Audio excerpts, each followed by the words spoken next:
The position of emperor was born in blood. When Rome's army began conquering the ancient world around 200 BC, there was no emperor. Rome was a republic with power in the hands of the Senate. But by about 50 BC, power was shifting to the generals who used their armies to further their own ambition. One commander, Julius Caesar, bludgeoned his rival generals into submission and became dictator for life in 45 BC. But within months, he was murdered by jealous noblemen, and the empire was plunged into civil war. When the dust had settled, two men were left to jointly run the empire. One was Julius Caesar's adopted son, Octavian. The other was Caesar's friend, Mark Antony. But Antony showed less interest in governing than in courting the alluring Queen of Egypt, Cleopatra. Antony's escapades made him unpopular in Rome, and Octavian used this excuse to declare war on Antony in a fight for total control of the empire. Octavian won.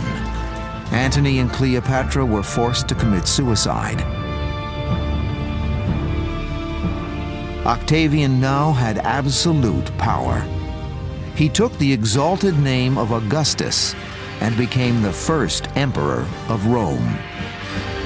But Augustus was determined to protect himself from the same jealousy that had put Caesar in his grave. He set out to win the hearts of Rome by presenting himself as a man of the people. He ordered a huge rebuilding program for the city. He would later boast that he'd found Rome a city of bricks and left it a city of marble. But he was very careful not to build a grand palace for himself. In keeping with his image, his house was nothing like the extravagant mansions later emperors would build. Augustus chose to live on the Roman hill where he'd been born, the Palatine, which was the legendary birthplace of Rome, where the city's founders, Romulus and Remus, were supposedly raised by a she-wolf. Many politicians had fine homes on the hill. The word palace itself comes from Palatine. But Augustus made sure that his house would be remarkable only for its modesty. His home was only average size, and his murals were standard for the time, no different from what any senator might have. Roman historians made special mention of how plain his house was. No fancy marble and no elaborate floor mosaics, just ordinary black and white tile. Augustus's humble image included a tactic that today's politicians would recognize. He preached family values. His clothes were all sewn by his wife and daughters, and his speeches urged strict moral behavior. He's got a very specific reason for coming across as simple. He set himself up as the opposite of his rival Antony. Antony was notorious for his self-indulgence, for his pursuit of women, for his affair with Cleopatra, for his drunkenness, and so on and so forth.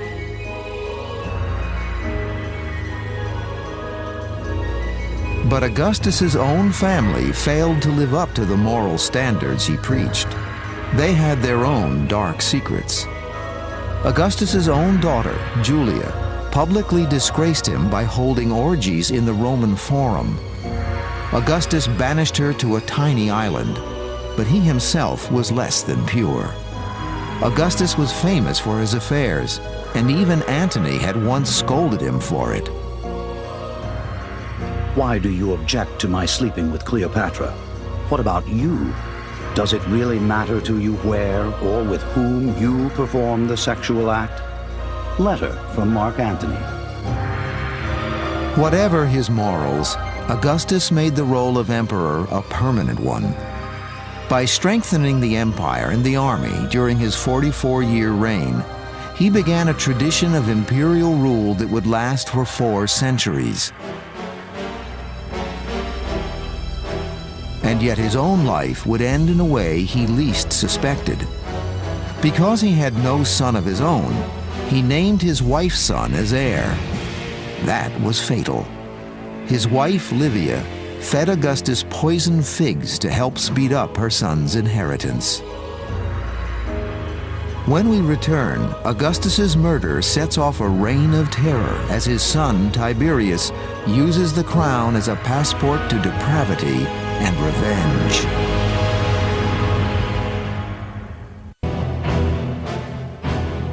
After Augustus's death, the emperor's residence passed to his stepson, Tiberius. Like so many emperors to come, he had won the crown through a murder within the family. Tiberius, a professional soldier, was 54 years old, and unlike Augustus, he was never popular. He became so uncomfortable with politics that he turned his back on Rome and built his own palace on the island of Capri.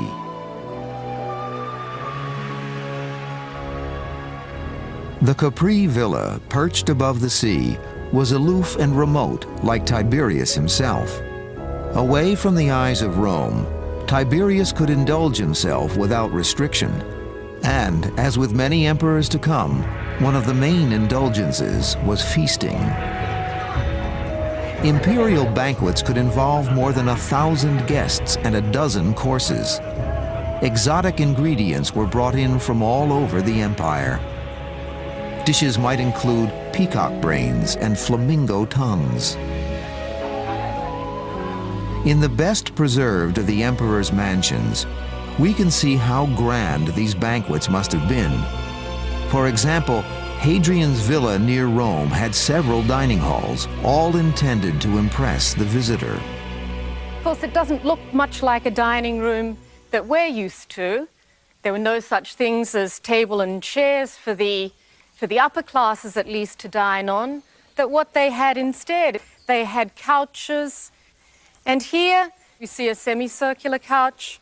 It would have been piled up with cushions, and the guests of Hadrian would have leant across and they would have reclined on those cushions, leaning on their left elbow, and they would have waited for their dinner to be served to them. But for Tiberius, indulgences went far beyond feasting. His villa is said to have been decorated with pornography of all kinds, and he's alleged to have had young children brought to the village to perform for his pleasure. Boys who resisted his advances were said to have had their legs broken. Why did Tiberius and his successors behave so outrageously? The reason may have been political insecurity. One way an emperor can overcome that sense of insecurity is acting secure. And there's nothing like debauchery for making a fine show of, I'm in control, I'm ruling, I can do what the hell I want, and I don't care what the rest of you say, you can't touch me. Isolated on Capri, Tiberius gradually became bitter and cruel. Any perceived rival was tortured and thrown off the cliff top. Soldiers were waiting below to kill any survivors with boat hooks. The emperor's tyranny spread to Rome itself. Scores of political enemies were tried and executed on phony charges of treason. One senator was condemned for carrying a coin with Tiberius's face on it into a toilet. Tiberius became so widely hated that his own guards decided it was time to change emperors. They smothered him with his own pillow. His 25-year-old adopted grandson was named the new emperor to great public rejoicing. But that would soon change. The young man's name was Caligula. To begin with, he's terrifically popular. He has the potential, when succeeding a bloody tyrant, to appear as the popular young hero. And he milks this for a few months. And it's as if his success went to his head.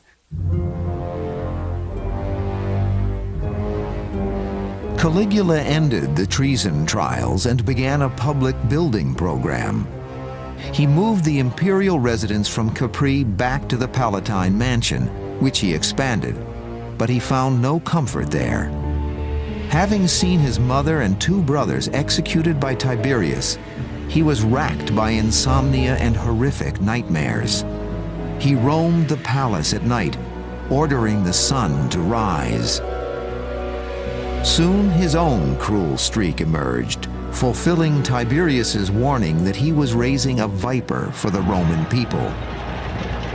At the games, where Caligula himself liked to race chariots, he was once informed there was not enough meat for the wild beasts. He pointed to a row of prisoners and had them chopped up into pet food.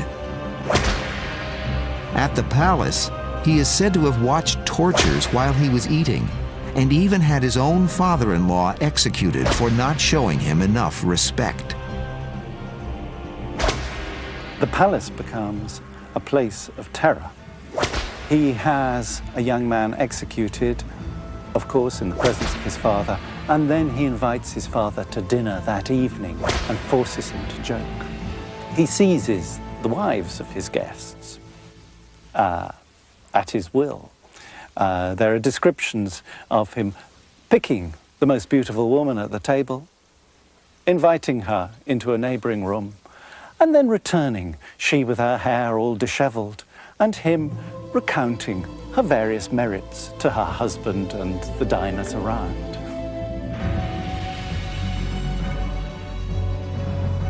Caligula indulged every whim, and no one benefited more than his favorite racehorse. The emperor provided the horse with a marble stable, slaves, and joked that he was thinking of making the horse a consul of Rome. When Caligula's spending bankrupted the treasury, he raised money by opening a brothel within the palace itself, inviting all of Rome to come and make use of it. When Caligula declared himself a living god and replaced the heads of statues of the gods with his own, the Senate and the army decided they'd had enough. During a lunch break in the games, right in front of the palace, soldiers attacked with swords, stabbing him 30 times. Another tyrant was dead, and Rome breathed a sigh of relief.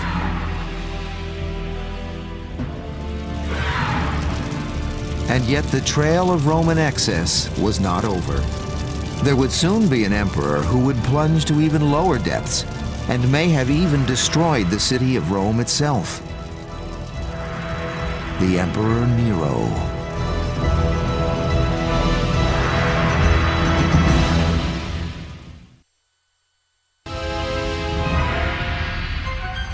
Just outside the city of Naples lies a volcano called Vesuvius. In the year 79 AD, the top of this mountain exploded in a huge eruption, burying the entire city of Pompeii. But Pompeii was not the only victim. Nearby, below the suburban streets of Naples, lies a majestic villa that's only recently been uncovered after lying undisturbed beneath the ashes for nearly 2,000 years. It's believed the villa's owner may have been the Empress Poppaea, one of Nero's wives. Here in front of us, we can actually see the material that buried the villa as a result of the eruption of Mount Vesuvius. We see on the lowest level here these volcanic pebbles, the layers of ash. Above that, a tremendous layer of volcanic mud which swept down the mountainside and completely covered the villa. Unlike Pompeii, no one was buried alive at Poppaea's villa. Excavators have found no bodies, but the volcanic ash has preserved the villa in wonderful condition, giving us a rare glimpse of the luxury an emperor's family enjoyed in Roman times. Beneath its splendor, it offers testimony about the role of women in the emperor's families, a reminder that they could be just as ambitious and ruthless. Against this backdrop, Nero's wife hatched schemes and intrigues as breathtaking as the Grand Villa itself. She was a woman of great beauty, she was a woman of great wealth, and a woman of intelligence and nobility. But it seems from the very beginning that wasn't enough for her. She wanted more. She wanted to fight her way right to the very top and to become empress of the Roman world, to marry Nero and to have the highest position that she could possibly have.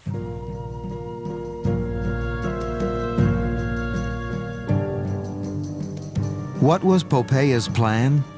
First, she left her husband to become Nero's mistress. Then she persuaded Nero to marry her. But there she faced an obstacle. Nero was already married. So Poppaea had Nero exile his wife and then had her murdered. Poppaea had her rival's head brought to her on a platter as proof of her success. Poppaea became empress as she wished, but in the emperor's house, no one was safe. Even being pregnant with Nero's heir was no guarantee against his temper. There is a suggestion that Nero came home late from the races one day, and Poppaea was outraged by this, accused him of coming home late, and that in a fit of rage, he kicked her to death. So clearly there were very great disadvantages to being empress. It was not the only time Nero would murder an ambitious woman in his own family. He'd become emperor thanks to the ruthlessness of his mother, Agrippina. She had married the emperor Claudius, had talked him into making Nero his heir, and then had killed the emperor by poisoning his mushrooms. That made Nero emperor in 54 AD at the age of 16. A terrible new chapter in Rome's history was about to be written. Nero spent his life so disgracefully that it is disgusting and shameful to record his existence, let alone that he ruled the world. Aurelius Victor, Roman historian. At first, Nero was a popular and competent leader, but then ego and family pressures began to weigh upon him. His mother Agrippina sought to rule the empire through her son, and was even rumored to have seduced him to strengthen her hold. Nero rebelled and exiled her from the palace, but then he decided that was not enough. Agrippina's death was carefully designed to look like an accident. A collapsible boat was invented, and there on the Bay of Naples, as she sailed across, the boat caved in on her. Alas, she survived. She swam to the shore with the aid of a trusty maid, and the news was sent to Nero, "You can rejoice, your mother has been saved." At this stage, Nero panics completely. He must kill her. She knows there's been an assassination attempt. He can't mess around any longer, and so he sends a man with a sword to murder her. Nero, now 22 years old, allegedly inspected his mother's body while drinking a glass of wine and lifted each one of her limbs, commenting on their good and bad points. For years later, he complained of being haunted by her ghost. One of Nero's greatest passions was music. He thought of himself as a great singer and lyre player. He gave public concerts which went on for hours. The audience was forbidden to leave their seats, and women would feign childbirth or even death just to be carried outside. Nero's most famous musical performance is alleged to have come during the Great Fire of Rome in 64 AD, when most of central Rome was destroyed, including part of the imperial palace. Many Romans accused Nero of starting the blaze himself. So began the legend that Nero fiddled while Rome burned. When they suggested that Nero deliberately burnt Rome and played his lyre as it burnt, singing the song of the sack of Troy, which indeed would have been very appropriate and was a song that he had famously composed just before the time of the fire.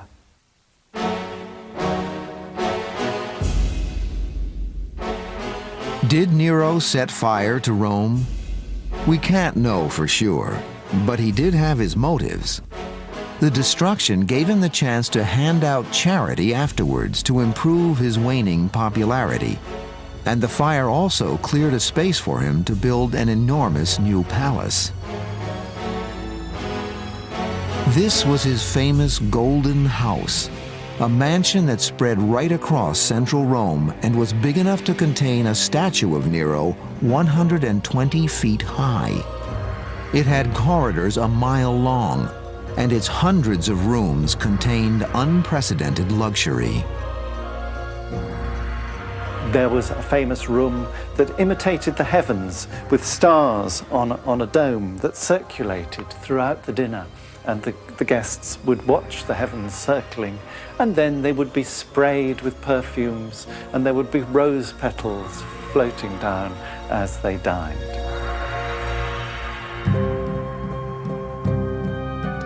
Nero said of his new palace, "At last I am being housed like a human being." But the mansion, surrounded by huge private forests, lakes, and vineyards, appalled many Romans. It became so unpopular that Nero looked for a scapegoat for the fire that had made it possible. He blamed a new religious sect in Rome, the Christians. Hundreds were crucified or torn to death by animals, or even burned alive at night to serve as lamps. One of the dead is said to have been St. Peter the Apostle, victim of the collision between religion and the power politics of Rome. Despite his scapegoating, Nero's popularity continued to slide. He'd had no great victories on the battlefield, and his extravagance was emptying the imperial purse. Nero had an idea that people should just throw their money around, and he did. So he spent. And in fact, this is part of his undoing, that he was unable to pay the army and other people toward the end.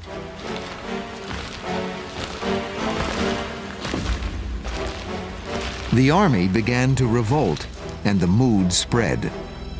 One night, Nero awoke in his giant palace to find himself alone. He'd been deserted by his bodyguards and all but a few of his servants. Panic-stricken, he ran through the palace shouting, "Are there no friends or enemies left?" Finally, he dashed barefoot out into the street.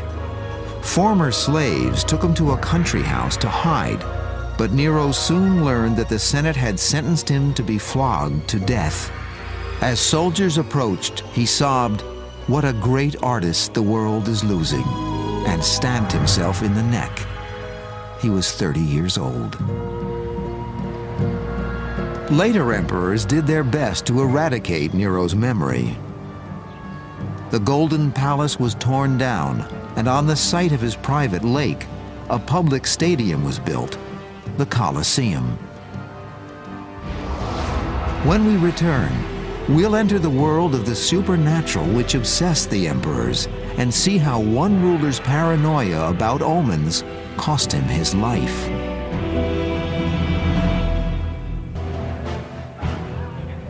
The limitless indulgence of the emperors was made possible by the richness of the Roman Empire. Having conquered most of the Western world, the emperors plundered their colonies for the best food, wine, marble, and slaves. In the emperors' mansions, slaves were numbered in the hundreds, most of them spoils of war forcibly taken from conquered lands. They came at a young age. The average life expectancy of a slave might only be about 25.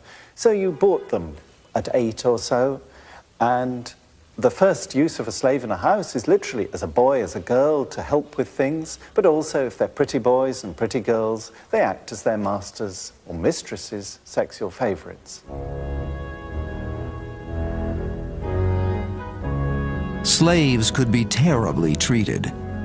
A story is told of a slave being hauled off to be fed to the eels because he broke expensive dinnerware.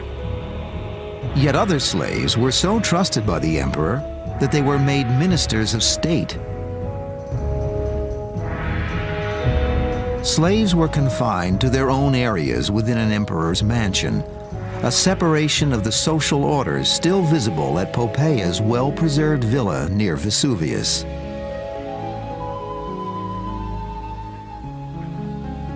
This courtyard seems to have been reserved especially for the slaves. What tells us that is this decoration, this very crude, stripy decoration, which forms a deliberate contrast, which the master himself must have wanted us all to see. A contrast to the beautiful decoration in the private rooms. It tells the visitors, keep out, this is a slave quarter. But if it's a slave quarter, it's a slave quarter for rather pampered slaves, because inside they've got a lovely garden. This area was full of fruit trees, a fountain, statues, even a sundial. The garden is dominated by a massive shrine. This is almost certainly a shrine for the worship of the household gods, in particular for the worship of the spirit of the master and mistress of the house. The slaves were strongly discouraged from normal forms of religion. Romans were actually quite nervous because slave revolts often focused on religious worship. They therefore encouraged their slaves to worship the master and mistress. The belief in gods, omens, and superstitions was shared by slaves and emperors alike. Ancient writers say that nearly every emperor was scared of thunder and lightning, which could signal the death of rulers. At the Emperor Hadrian's villa, it is believed he used his empty theater for staging ceremonies of mysterious cults which dealt with death and rebirth. The performances were aimed at terrifying the audience so that they were better prepared for their ultimate fate. In the same way, Hadrian created what he called an underground, a possible recreation of hell where he and his guests could experience the feeling of the afterlife in advance.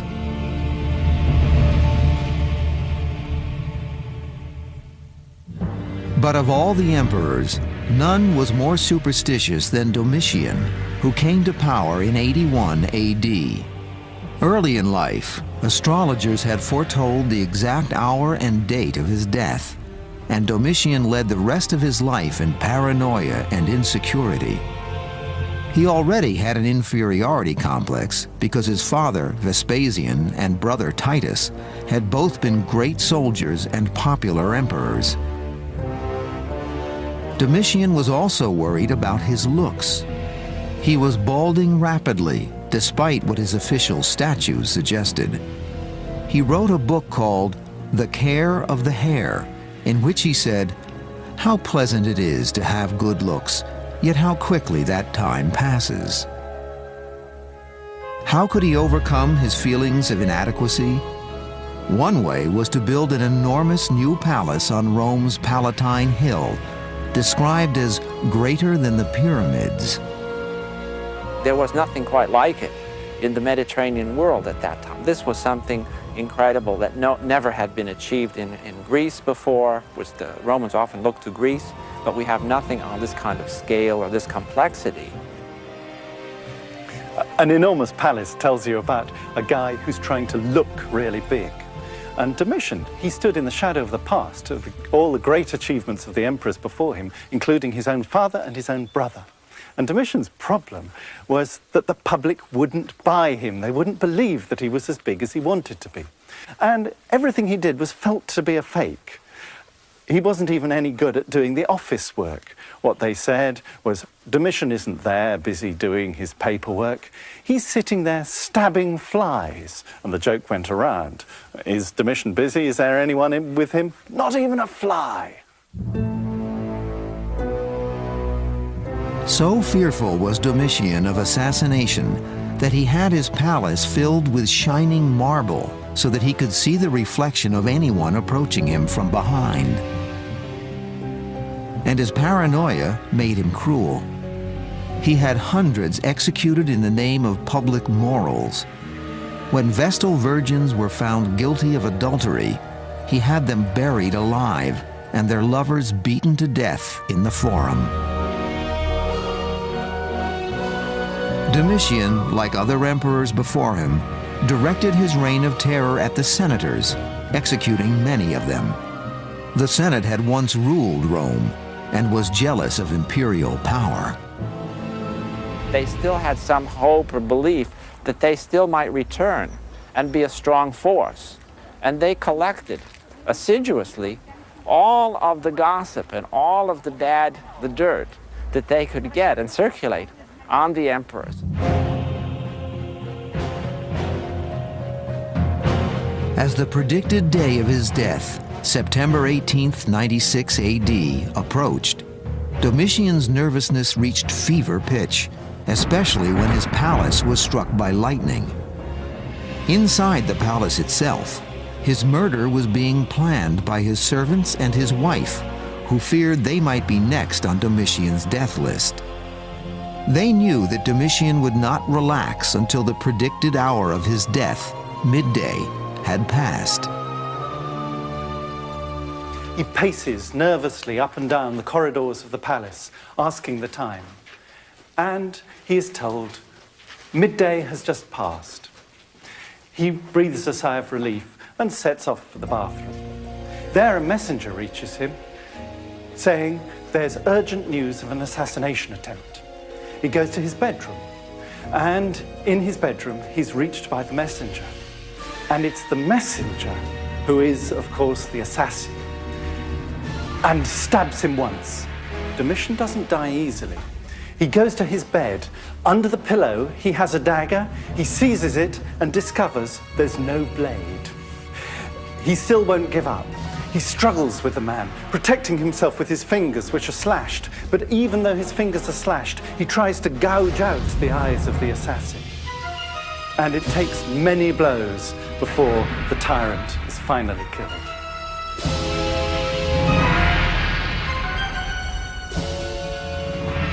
Domitian's body was carried from his massive palace on the predicted day.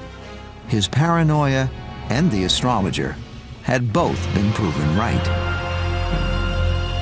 When we return, we'll explore the greatest of all the emperor's mansions and the tragic love story of the emperor who built it.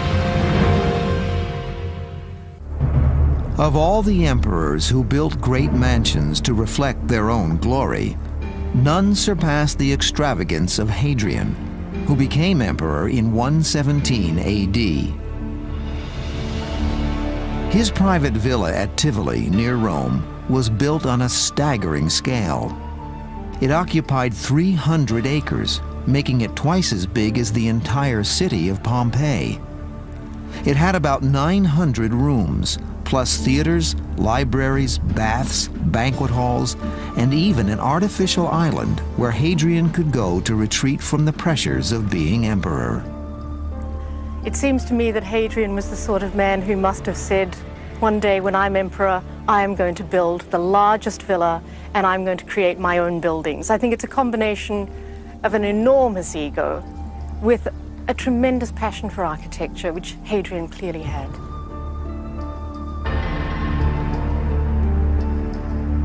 What drove Hadrian and most of the emperors to build on such a massive scale?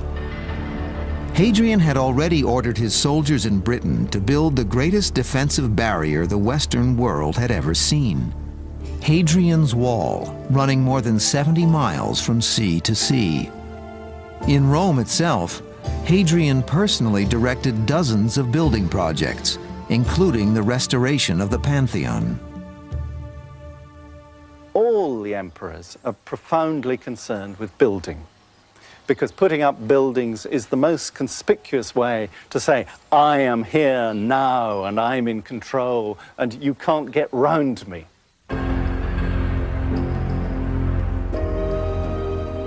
Hadrian's villa was so huge that it took 1,000 soldiers just to guard the perimeter. It took 20 tons of food each month to feed them, and another 100 tons for their horses. And those bills were only a fraction of the expense run up by Hadrian, his staff of hundreds, and his many guests. One example of the luxurious scale of the villa is the enormous bathhouse. We can imagine the Emperor Hadrian coming into these baths with some of his friends for an afternoon of luxury, relaxation, and bathing. They would have come with their slaves, who would have brought garments with them, who would have brought the implements for the bathing. They would have come in, taken off their clothes, moved into a room such as this one here, which was probably a steam room where they could have sat around, relaxed, have a rub down with oil, get their slaves to scrape their skins with a scraper, and then move out into this room here and take a cold bath in the plunge pools that we see on the two sides of the room. Although Hadrian was a great planner of buildings, he could not run his private life according to plan. He had married a well-connected noblewoman named Sabina, but almost from the start, they were cold and distant toward each other. She was a very difficult woman, very moody, and if he had been a private citizen, he certainly would have divorced her. However, it was a political marriage, and so it was important for Hadrian not only to marry her at the beginning, but to remain married to her. Hadrian is said to have tried to poison Sabina for refusing to give him children. But there may have been another reason Hadrian had no heir. Hadrian's famous love was not his wife, but a teenage boy named Antinous, the emperor's constant escort. In the Roman world, such a relationship was not unusual. They assume that love for boys is part of love for beautiful things, love for the human body. Hadrian is said to have had affairs with boys and with married women. And the same story is told about Roman emperor after Roman emperor. This reflecting pool at the villa may have been built as a monument to the emperor's young lover. The pool decor has an Egyptian theme, and it was in Egypt that Hadrian's love affair with Antinous ended in tragedy.